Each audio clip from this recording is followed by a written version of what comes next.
अल्लाह अपनी माँ को कहती है कि आप बहुत बड़ी गलती कर रही थी। सुल्तान को कहने लगी थी कि तुम्हारी माँ अज़रा को अगर इस बात का इल्म हो गया तो आपको पता है क्या होगा, वो आपकी इज्जत नहीं करेगी। तभी अज़रा पानी लेने के लिए आती है और बताती मैं पानी लेने के लिए आई हूँ। अज़रा कॉफ़ी पकड़ाती है। सुल्तान कहता है कि मुझे तुम्हारे नेल्स बहुत बुरे लगते हैं, पर तुम उन औरतों में से कहाँ हो जो अपने शोहरों की मर्जी के मुताबिक ज़िंदगी बसर करे। अज़रा कहती है सब कहते हैं तुम्हारे हाथ बहुत प्यारे हैं। सुल्तान कहता है अच्छी बात है, तुम ये नेल्स रखो, मैं कब कह रहा हूँ कि तुम इनको काटो। सुल्तान परी को मिलने जाता है। डॉक्टर मना कर देती है कि आप उससे नहीं मिल सकते, जब भी आप उससे मिलते हैं उसे पैनिक अटैक होते हैं, उसका बीपी शूट कर जाता है, हम उसे नहीं मिलने दे सकते आपसे।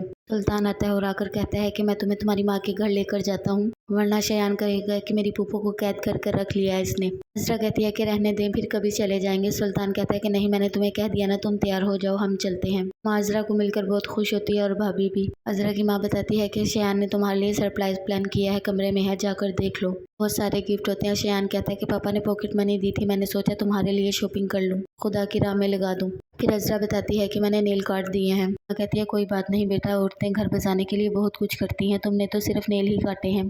भाई अपना अकाउंट चेक करता है तो कहता है कि मुझे समझ नहीं आ रहा, शॉपिंग सुल्तान करवाने गया था लेकिन सारे पैसे मेरे अकाउंट से कटिंग क्यों हुए हैं। कि भाभी कहती है ये तो अज़रा से मिलकर ही पता चलेगा। अपने भाई के आने से पहले ही चली जाती है। भाई कहता है मुझे मिलकर भी नहीं गई। भाभी कहती है बेटी अपने घरों में अच्छी लगती हैं, जल्दी में थी नहीं मिलकर गई। डॉक्टर को परी सारी अपनी हकीकत बताती है कि मैं सुल्तान को पसंद करती थी और शादी के रात में उसके साथ चली गई थी। फिर उसने मुझे कहा कि काजी आएगा, फिर सारी रात काजी नहीं आया और सुबह को जब मैं अपने घर गई तो मेरा भाई मुझे मारना चाहता था, लेकिन उन्होंने मुझे घर से निकाल दिया और मेरे बाबा को अटैक हो गया। मेरा भाई बहुत गुस्से में था उस वक्त, उन्होंने मुझे घर से निकाला तो मैं चकराने से नीचे गिर गई। गली वालों ने बहुत शोर किया लेकिन मेरे घर वाले मुझे नहीं लेने आए।